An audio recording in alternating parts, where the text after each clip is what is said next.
the real, raw, honest conversations about parenting teenagers in today's world.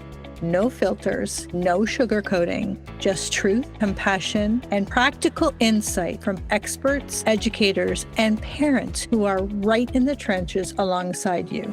This podcast is where parents come to hear the conversations they didn't even know they needed. My mission is simple: to help you feel supported, informed, and empowered so you can build the connection with your teen that you truly want. If you want to go deeper into this work with me, stay until the end, and I will share how you can connect with me. From my heart to yours, thank you for being here, for doing the hard work of parenting, and for choosing to grow right alongside your teen. Welcome to another episode of Parenting Teens Advice Redefined for today's world, where we have the real, the raw, and the honest conversations. Today's conversation is about something most parents have no idea is happening in their home. Teenagers are quietly carrying guilt, confusion, and fear about their relationship with, yes, AI. They're asking tools like ChatGPT for help with homework, friendship advice, and even emotional support, and then lying awake wondering if they cheated, if they're losing their voice, or if they've done something wrong. Many are even self-censoring because they're afraid of being accused of using AI. And then most parents are stuck saying, just don't cheat. My guest today, Michael Whitaker, we're going to call him Whit from here on in, is the author of Family Through Lines. It offers something parents desperately need right now. Not more rules about technology, but a way to lead with values when we don't understand the world our kids are living in. His work helps family create a compass so we can guide our teens through hard conversations about AI, identity, honesty, integrity, without pretending to be experts. Today, we're going to talk about the hidden emotional weight teens are carrying around AI, why simple warnings are failing them, and how parents can use family through lines to open conversations that replace guilt with clarity and connection. Michael, I am so excited to have you here. I'm going to call you Whit. I'm sorry. I'm really grateful for this conversation. I think it's very important right now. So welcome to the show. Thanks, Cheryl. I'm really happy to be here and talk to your audience. That was an impressive summary. I don't know that I've heard anybody articulate all of that as well as you just did. So thanks for the effort you put into that. That was fantastic. Oh, well deserved. Well deserved, my friend. So first of all, before we get into it, let's talk about you. First of all, why the book? Why Substack? What is the point? What's the mission? What's going on? I want to know all the good things about Whit. Sure. So by day, I lead strategy and innovation at an international consulting company. It's about a 10,000 person company, ICF. And for the last several years, I've been leading their AI transition. And what I saw from where I was sitting was that the world that our kids would be entering was changing very quickly. Even though, over the last couple of years, there were still hallucinations and the AI tools had flaws, you could see the underlying changes that were happening. And the concern that I had earlier this year was that too many parents didn't understand what was going on, that they were dabbling at, using ChatGPT, kind of paying attention, knowing this thing was out there, but not really understanding the trends and the power. And if they didn't understand it and it was just happening to them, they wouldn't feel like they had agency or a voice in shaping the impact that AI would have on their work, their kids, and themselves. Kind of that 3 layers. And so I just started writing about it. I started a Substack, Navigating AI Transitions with Whit. If you search Mike Whitaker Substack, you could find it. And the whole goal there, it's free, is just try to help parents feel more empowered to understand what's going on and start to shape opinions and start to engage in the conversation. And I did that because, we saw years later what happened with social media, where we didn't necessarily pay attention or fully understand the potential implications early on. Looking back later, we're like, oh yeah, that we should have been able to see that. But AI is going to happen much faster. It's going to be in every part of the lives of our kids. It's because it's not confined to an app. It's not just a social tool. It's embedded in schoolwork. It's embedded in relationships and companionships. It's embedded in every piece of digital and audio content that they consume. It will be part of the world they enter. And increasingly it will be having skills in AI will be an expectation for them in the future as they enter the workforce. But there are very real risks to their development as that's coming on. And so, there wasn't a path here that says we can just ban AI and try to shield our kids from it, because it's really not viable. Nor is there's risks if you just say, yes, all AI all the time. I don't have any worries, cut them loose, no guidance. There's a lot of risk in that as well, and having that shaped by the tech companies. And so I wanted to give parents a voice. That was my ultimate mission. This is my passion project. It's not my day job. And I just started writing. And my mantra all last year was, the analogy I used was, if I was in a boat on a river, and the river's the boat was nice. The scenery was nice. The river was fine. There was nothing really going wrong at that point, but I could hear the rapids. I could hear, I don't know if it was a waterfall or rapids on the river ahead. I could feel what's coming with AI. I could sense the disruption. Yes. And I didn't know what direction to paddle, how fast, how hard I had to go, how much time I had, who else I needed in the boat. But my mantra became just paddle, just create movement. Because when you have movement, you can pivot, you can turn, you can go faster, you can bring others on board, but it's really hard to do that when you're stopped. And so the writing for me was movement. It was think in the public square, start to feel like you can empower some other parents.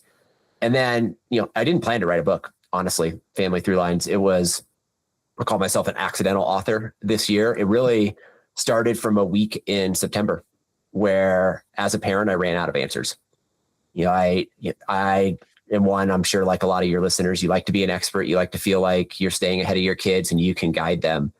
And there was a week where that illusion just disappeared. And it was my daughter, 15 years old, came to us at dinner and made we'll call it a frustratingly logical case for why she needed Snapchat to stay in the loop socially at school. Mm-hmm. Like many parents, I think we were trying to delay that conversation as long as we could, hoping that we could get farther and farther into her childhood with less of the social media and online presence. On Tuesday, I was testifying at my local school board about how we needed to both prepare our kids for a future where AI skills will be required. And those aren't computer skills. That's critical thinking, it's judgment, it's discernment. It's how do you operate in a world with AI? And we need to protect their development in the process. Thinking about social emotional learning. How do you understand that AI can mimic empathy, but not feel? And how do you control a conversation with a tool that's designed to prolong it? Those kind of things. On Wednesday, I testified at the state board, similar topic, because curriculum updates on a 6-year cycle and AI is moving so much faster. And so the institutions are going to be impossibly behind. And then on Thursday, both my kids went into lockdown. There was a threat that was identified outside their school, or at least called in. It's 2 separate schools, but they were near each other. And they spent three hours hiding in the corner, afraid that death was imminent. Their sign of safety was a heavily armed police officer coming through the door. They'll still stay. It's the worst day of their life. They still have post-traumatic stress from it with the sounds that were involved and the emotions in the classrooms. And so in 1 week as a parent, my task was to, figure out how do you navigate social connection via app? How do you guide them through AI, their AI disrupted future and what that means in school? And how do I help them recover from the trauma of something that I really can't understand, because it didn't exist when I was growing up. And that was the common theme across all of these, is the things that our kids are facing simply didn't exist when I was growing up. So then the question became, well, how do I show up in those conversations with confidence and with consistency that will help my kids navigate their disrupted future? And that's what led to Family Through Lines, the book. Wow. And as a teacher in high school for quite a few years, we went through a number of those lockdowns, and I've been retired for a few years now, and I still feel it. Yeah. And when I hear the news, it's a visceral effect for me, and I'm the adult in the building. So I just can't imagine our kids who are, have access to the news and access to what has happened in the past. And so, wow, that's pretty powerful. And what you come to realize is you don't always have time to listen to a podcast or find a book when your kid needs you. right? Yeah. In these situations that you never experienced, and you can't go back to the wisdom that your parents passed on to you or what your school said. Yeah. So how do you show up? How do you enter that conversation in the moment it needs to happen in a way that feels authentic to you and your family values, and starts to build a stable foundation that your kids can build their own navigation from as they start to go into this uncharted territory that nobody really knows what it's going to look like. Yeah. I want to talk about first, and we're not going to go into the whole book because I really want people to read this book. Yeah. You need to read this book. But I want to know where the title came from. What does that actually mean, family through lines? So the way I think about a through line is it's the threads that connect your parenting across the whole diversity of issues that you're going to face, in a way that it feels like to your children, you're not showing up and figuring things out one by one in some ad hoc manner, unpredictable, but that you've thought enough about how you want to show up as a parent to solve things with your kids, what works for your family, what your timeless lessons are, in a way that you can then, when a new issue comes up, you can connect that to your core values, philosophies, and then help navigate that with your kid with that stable grounding and foundation. And those through lines for your listeners, they're different in every family. And the book, what they'll find is, like, I'm not telling you to have my through lines. It's more, here are mine as an example. Here are some questions for you to think about to discover your own. Or if you're a newer parent, here's some things you might want to think about intentionally establishing with your family early on so that you can pull on them later. Because I will tell you, some of the through lines that I talk about in the book, we started to establish around 18 months old, certainly before 3 years old with both kids. And it wasn't like we were talking about them as through lines back then, but they were patterns that we started to instill that they've changed. Like, the words and the exact way we do them has changed, but we call them proven plays in the book. They're the same. Like, I actually used a concept that I used with my son when he was 2 last night, when we were talking about iPads and screen time and text messages and dopamine addiction and things like default mode network, and where, how do you battle the algorithms and keep your attention and not get pulled into it? Were we having that conversation when he was 2? No. But we were having a conversation where I would introduce a concept to him that he didn't understand, which would then trigger him from an emotional reaction to a logical reaction because he wanted to understand the concept. And then we could move forward and solve it. I just did the same thing around this, because I introduced things around from neuroscience that he didn't understand, which then piqued his curiosity. And it became less about the issue and more about, all right, like, what are we facing here? So that's kind of the ultimate, that's how I think about through lines. And I think every family has them, whether they've articulated them or not. Sometimes it's just a matter of finding them. And I love in the book how you start looking at what, a lot of parents might be listening going, I don't even know what my through lines are. And to me, it's synonymous with values. As I'm reading the book, I'm like, okay, values, family values.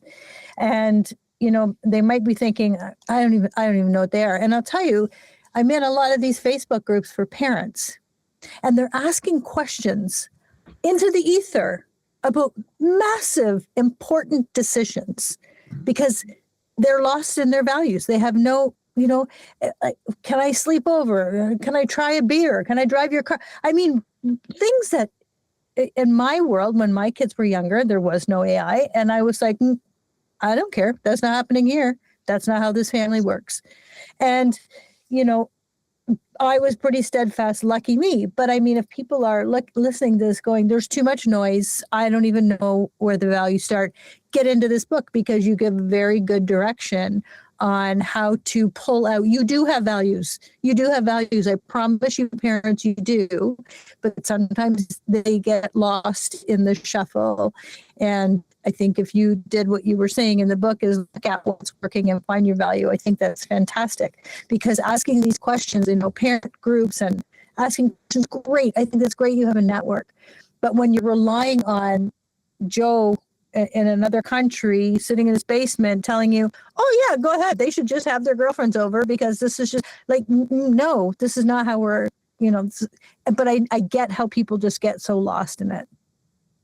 And the one extension I would say to what you said there about it being values is what I try to get to in the book is it's almost a double click on your values, right? Like there are high level statements that you might say, we value honesty, we value kindness. What I try to help parents identify in the book is what are the statements or the positions that actually help you make choices? Because, the high level values are things that everybody nods their head to. You could put them on a poster on the wall. But when it comes down to it, it's like, well, does it actually guide a choice? And so when I mean like core principles in the book, one of our core principles for how my wife and I want to solve things with our kids is we want them to do the right thing when no one's watching. Okay, well, that means we can't default to surveillance as our primary parenting mode. Doesn't mean we have to trust without verification, but it can't be the first path or like the primary one that we rely on. And timeless lessons are another one.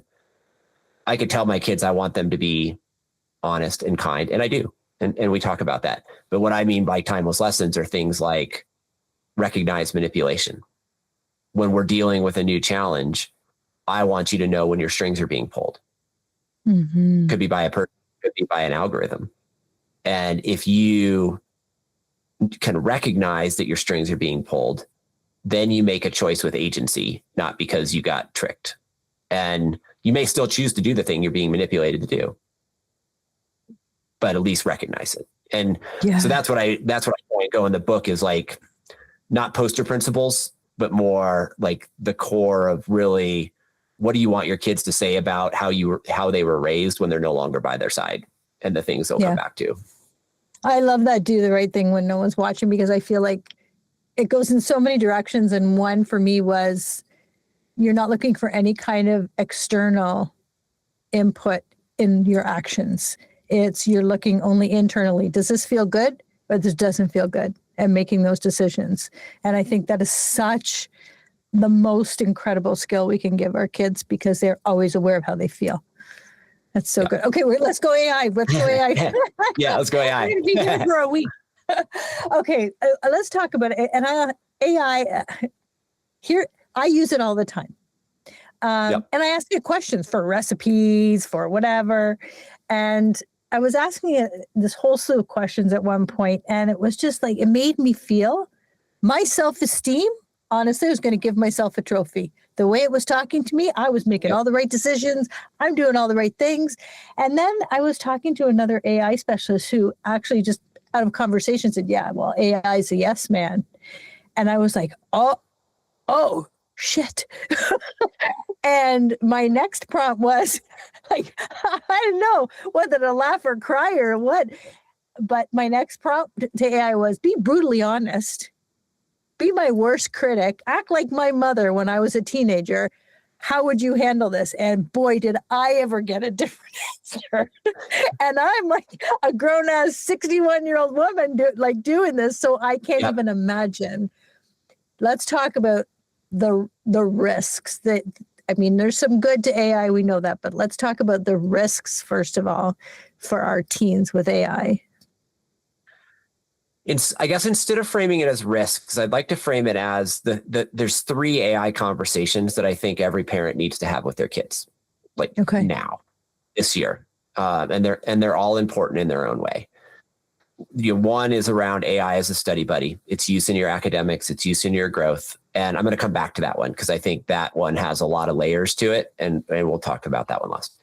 Mm-hmm. The second one is your friend is an algorithm, which is the increasing use of AI in relationships or mental health counseling or as a sounding board. And that's where you were just going, which is, it's a reflective mirror on the emotions the child is feeling positively and negatively, right? It doesn't provide the counterbalance that a human often provides, but it is a safe space, right? And you can argue about, does the company do anything with the data or not that, but the AI doesn't gossip.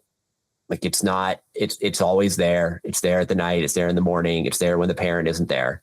And so it does create this space that feels safe. And the research shows that it doesn't matter whether they're texting or talking to the AI. around the emotional dependence. You might think that talking to it would feel more intimate. Yeah. Not with this generation, because their default mode of communication is often text. And so text messages, typed things feel more secretive, more just between me and you.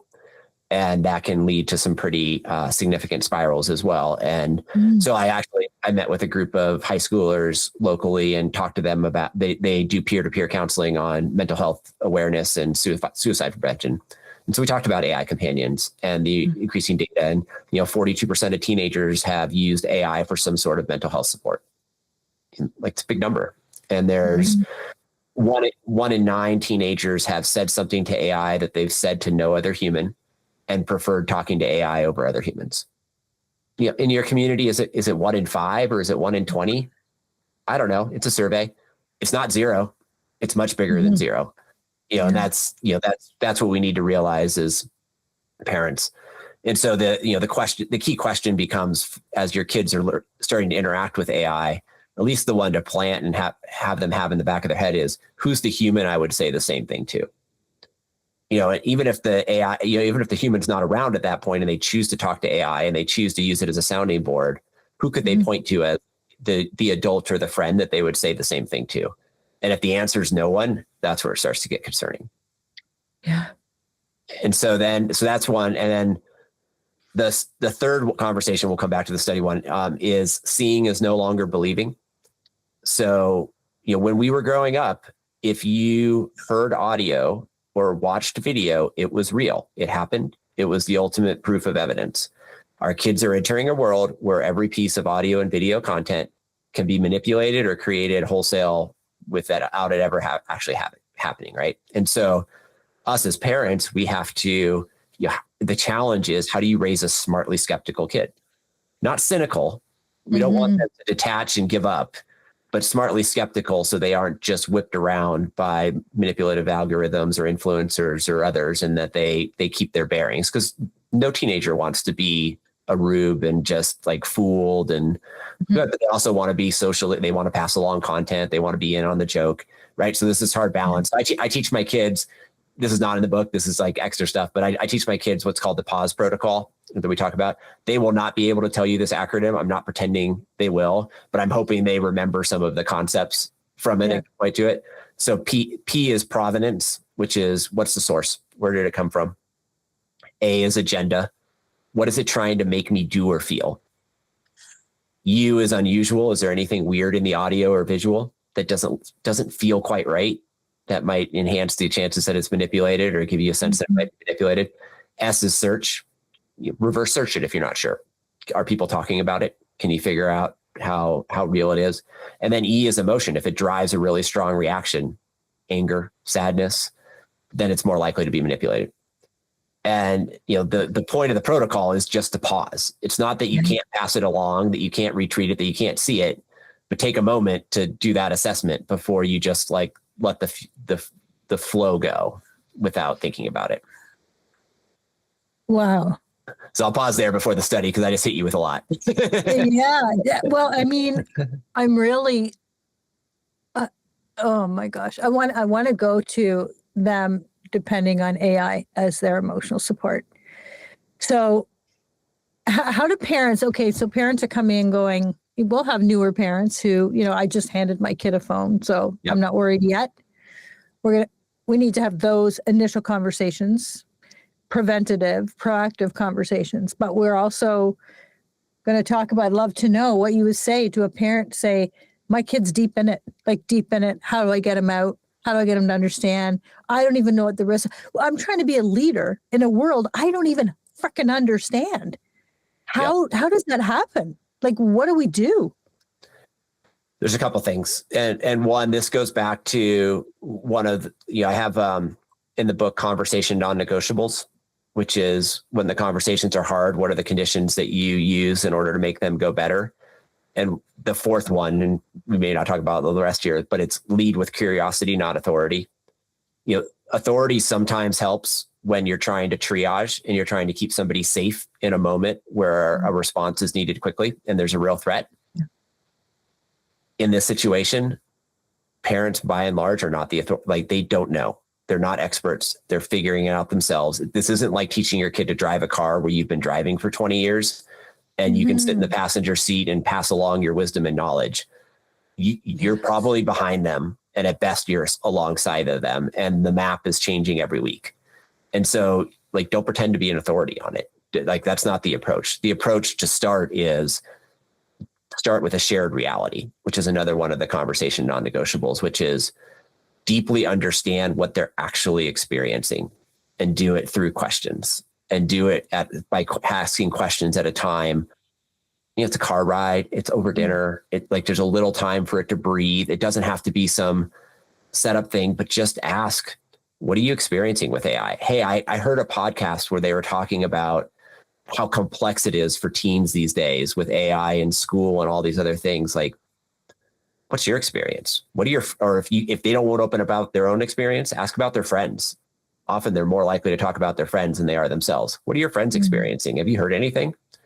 That's what I did a lot with my kids. And so that would be like with this emotional support, just try to understand how they're using it, what the experience is. The general risk factor is it's time on app. It's not chat versus voice. And so that's just a general marker. If you can somewhat control the total time that they're spending in these conversations and keep it more limited to school academics and less of the broad, I'm just going to get into a conversation loop with it, that can help. But I would really encourage your listeners not to start with the rules, and instead start with curiosity, because you probably are curious, because you actually probably don't know. Very few parents know what their kids are really experiencing and feeling with AI. And that's both in school and out of school. So I want to talk about then what we discussed is the guilt that comes along with our teens. Our teens can be really like, they'll hibernate if they're feeling guilty. Yep. And when we talked about this the first time, what are you talking about? Like, oh my God, of course. And I was saying this, like when the AI I started playing around with it, my daughter was like, everyone I knew who was a creative was like, no, AI is terrible and it's taking jobs and it's doing this and it's doing that.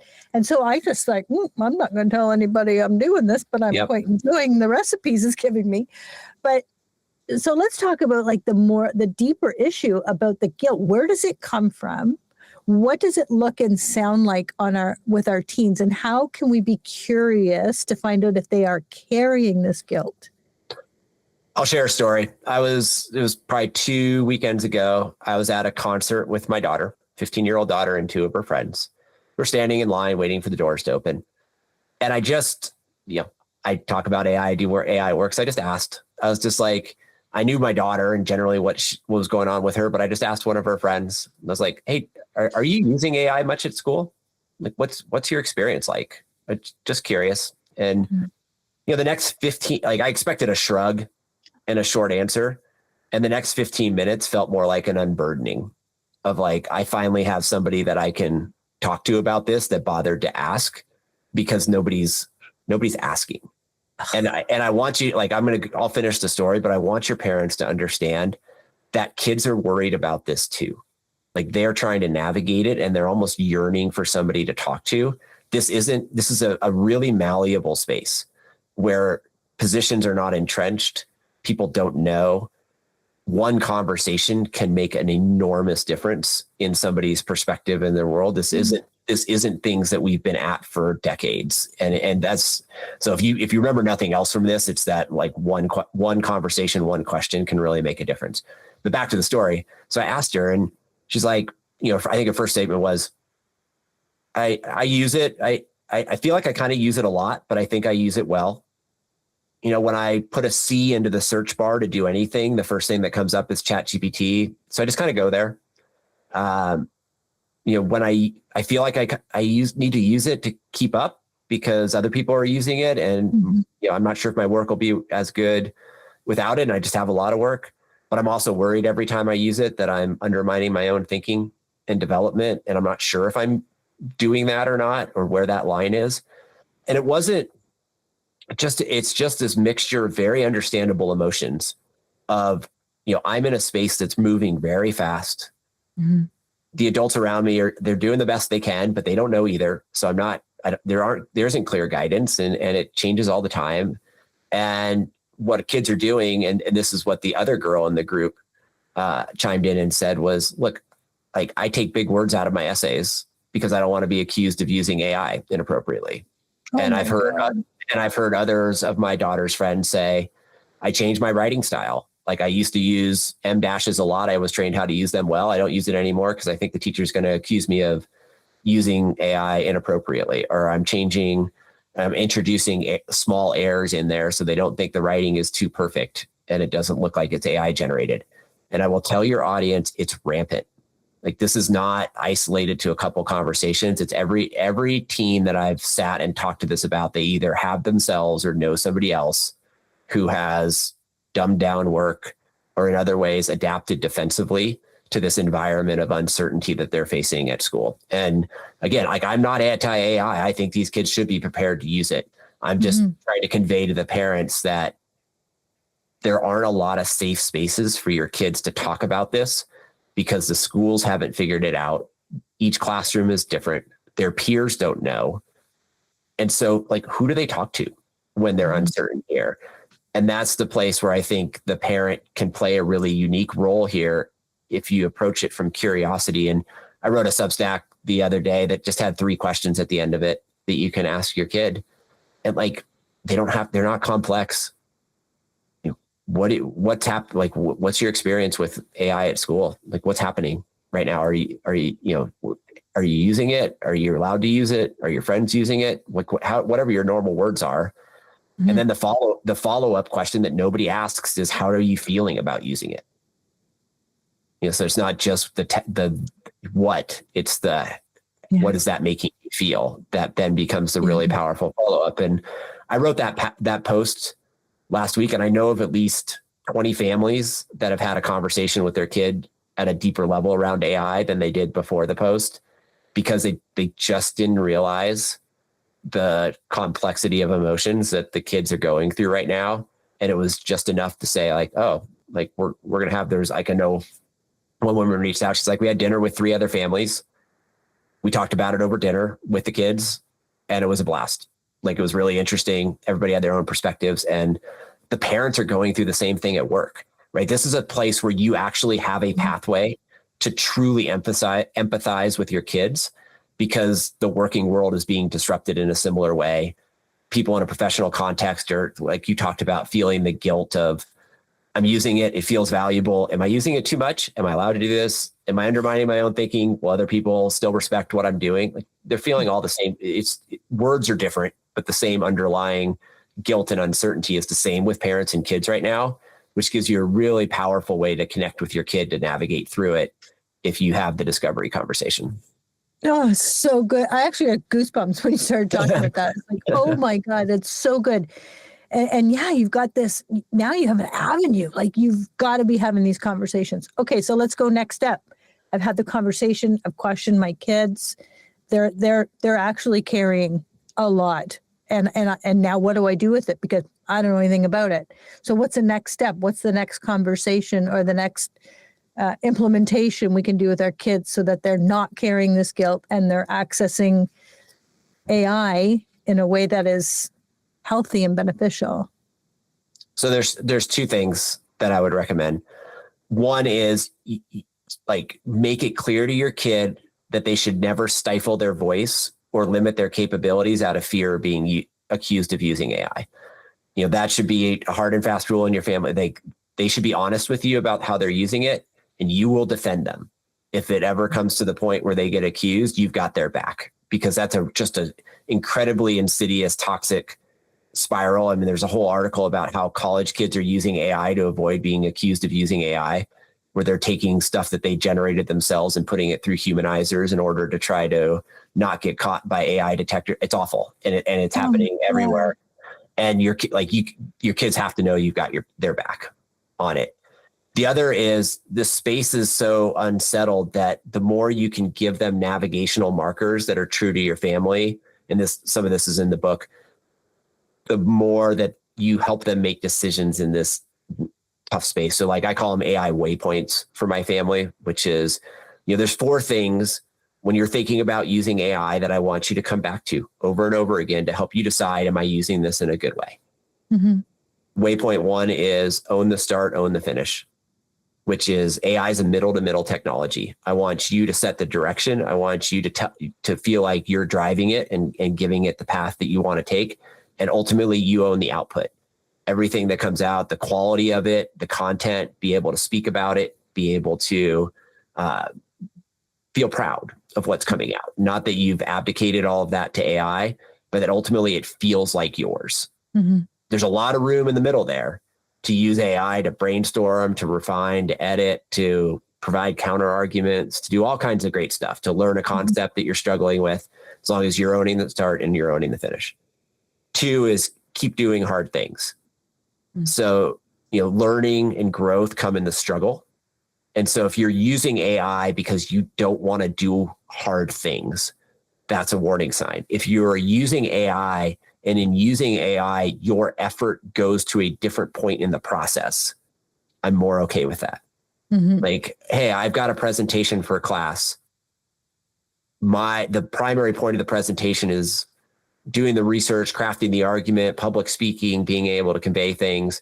I use AI to help with develop slides because being a professional slide designer isn't on my career path, but in developing better slides, I can convey my argument more compellingly than I would with bullet points. And in the amount of time with balancing work, relatively, where do I want to put my effort in this project? I want to do it on how am I going to make my argument and how am I going to counter other people's arguments, and less in the visual design. Like, you can make that choice. You're still putting effort in. You're just choosing where your effort is best applied. And so we talk about that, keep doing hard things a lot. Outsource with intent is the 3rd one, which is every time you use AI, you get value back and you give something up. And so, whether it's a learning opportunity, whether it's development, like every time you're using it, you're not doing something that would have potentially contributed to your growth, but you're also getting value back. And so there's this trade-off formula. Does the value you get back outweigh what you're giving up? And do you understand what that is? And that changes from task to task. And we have a family friend whose daughter put all the text messages and social media posts from her boyfriend through ChatGPT and asked, what does this mean? Right? Like, that's outsourcing emotional development. That's concerning. Mm-hmm. There's other tasks that are they're more routine. Maybe they're not core to future development, or maybe you only outsource that sometimes and other times you do it yourself. And so you're balancing it. And then the 4th is preserve human-only spaces, which is in this noisy world with algorithms and technology, make sure you still have time where it's just you and your own thoughts, where you are quiet enough that you let the default mode network in your brain turn back on and make the unexpected connections and tap into your memory, and don't just go into task doing or busy mode and filling that space, but you allow those thoughts to breathe. And if they can do those 4 things, if they can own the start, own the finish, keep doing hard things, outsource with intent, and preserve human-only spaces, generally feeling okay with how they're navigating. And then we can talk about details and nuances that come up, but it makes it so it's not taboo, and that they feel empowered and they feel like they can control it. And I feel like they're figuring out how to, like, I hope that with your parents, like the concept of waypoints, and then, some of this backing them up and making sure that they have a space to talk about it and they don't feel like they have to navigate it alone. If you could just do those 2 things, you can borrow my waypoints, you can make up your own, doesn't matter. But I think that's really important for kids right now. And for parents who, I joke about this, when the kids were young, I was like the Google master. If they asked me a question and I didn't know the answer, I wasn't going to say, I don't know. Are you kidding me? I'm the mother. I need to know everything. And I would Google it. And now it's like, now you have the opportunity to get rid of that ridiculous point and grow with your kids. And like, what an opportunity. And I love those waypoints. I would love to, it's and the dependence, like to reduce or completely eliminate the dependence on AI. The analogy is driving in my car with my Google Maps and my battery dies. Right. And I haven't got a clue. I haven't looked at my landmarks. I haven't looked how far I've gone. I've been staring at a map and listening to my music, and now my map is gone. And not a clue where I am. Like the dependence, it's just it's a little thing, but it made me think of that. It's like when our kids are solely dependent on this kind of input, external input, it can be so scary. And so these conversations, oh my God. So there's one thing I'll share. I just last week I built a browser extension for my kids, and I'm actually going to it's free. I'll make it available for others. But all it does is when they reach for AI, it pops up a series of 4 questions. What are you working on? What do you already have? What help do you want from AI? And what do you want to keep for yourself? And it takes those and turns it into a well-structured prompt so that the AI asks for what the student already has first, their thesis, their outline, whatever it might be, before it starts to solve for them. It gives the AI a role in that process. It defines the kind of help the student wants from AI, and then it sets boundaries on the things the AI won't do so that it's not taking away the things the kid wants to help for themselves. And, it's just a moment. It's called insert friction was the kind of theme we're using, but it's like that moment where you're just creating enough friction that the kid can think for themselves before they turn over to thinking to AI. And it's not, they may still choose to go deep down the hole with AI and get into a loop. But the more I think as parents, we can just think of those moments of like, where do we put just a little bit of friction in so that we don't end up in this just mindless loop where AI is so fast and creates so much information that the human tendency is to try to match its speed, which means you're going to go more system one, intuitive thinking. You're just going to react. You're just going to go along. You're not going to criticize, you're not going to critically evaluate. And so how do we reintroduce friction in ways that trigger your deliberative thinking and your logical thinking in the process so that you're using AI in a better way and still also developing your own longer term cognitive skills? That's gold. I love that. Oh, the friction. I love that. That's gold. And it's free. Get it? That's amazing. I'm blown away by this conversation. And, even when we talked about when we first met, knowing there was a need, now there's a dire need for this, not just a need. It has, you've blown me away. And I think because too, I haven't been in the school building for a couple of years, and the exponential growth of this is just, I can't. The theme I want to leave your parents with is we're entering an era of unimaginable empowerment that's coupled with unprecedented personal responsibility. You can learn, you can build anything with these tools, and the skills limits aren't there. You can really pursue anything that's passion. You can go for the mastery. But the institutions that we have relied on in the past to guide us through disruptive change are behind, and they won't catch up. This isn't an indictment of the people leading them. They are not designed to go fast enough for this moment. They will do what they can. They will, they'll provide some scaffolding and some training. But if you're waiting for your company to tell you exactly what you have to learn, or you're hoping your kids' schools will create the perfect program to guide them through this, they won't, because by the time they've designed the course, the frontier will have moved. And so the only way to navigate through this is with curiosity and growth and building with your kids, and taking that personal curiosity and journey yourself and encouraging that with your kids. And if you do that, you don't have to be on the bleeding edge of this to be up to speed on it. You will, nobody's an expert in this. I'm not an expert in this. It changes every day. The people at the Frontier Labs don't know where this is all going. Expertise is not the threshold here. It's engagement. It's asking the question. It's, to borrow the mantra, it's just paddle, just take the stroke, create some movement, have the first conversation. The first conversation will lead you to another conversation. Go, talk to your kid, and with what you learn from your kid, maybe talk to your friend, who then will talk to their kid. And you create this branching tree of conversations in your local community that starts to raise the awareness and starts to regain the agency, so that you're collectively shaping how this will impact our kids and not just getting swept along in the current. And I will reinforce, it is very doable. This is a very movable space where just the act of having conversations can be really, really powerful for your friends, for your kids, for your schools, your educators, because nobody really knows what to do. And the more we try and solve it together, the better we'll be. It's going to take a village to do this. And that's why that's why I was thrilled to talk to you.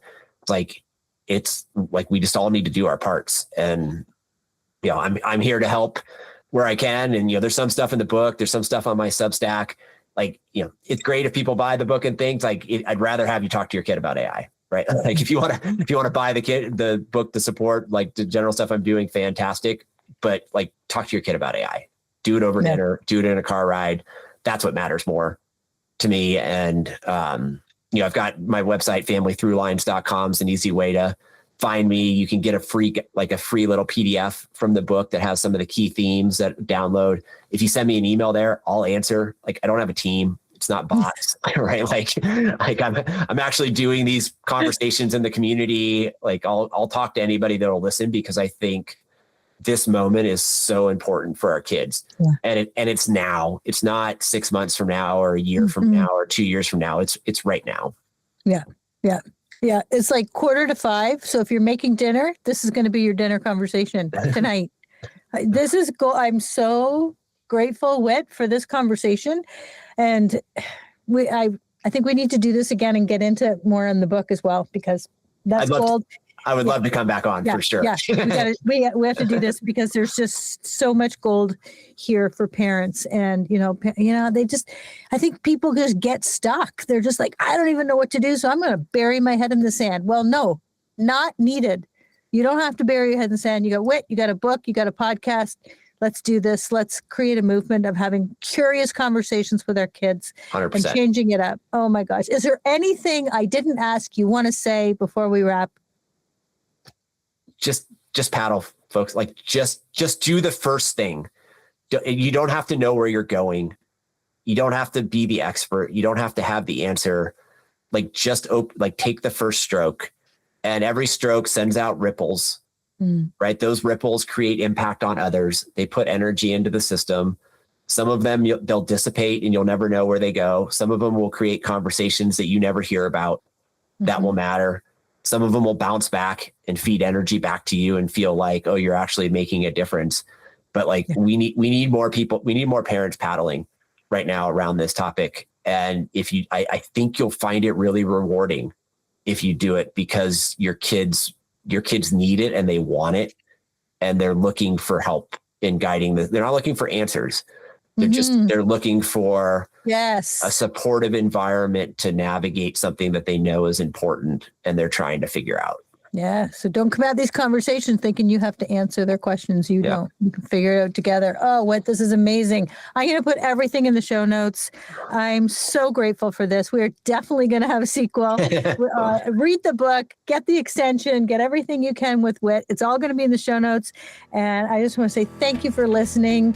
Share this stuff. This needs to come out. This needs to be getting into different ears so that we have a movement of empowerment for our parents and our kids. Is so, so important. Thank you for listening, and we'll see you next time.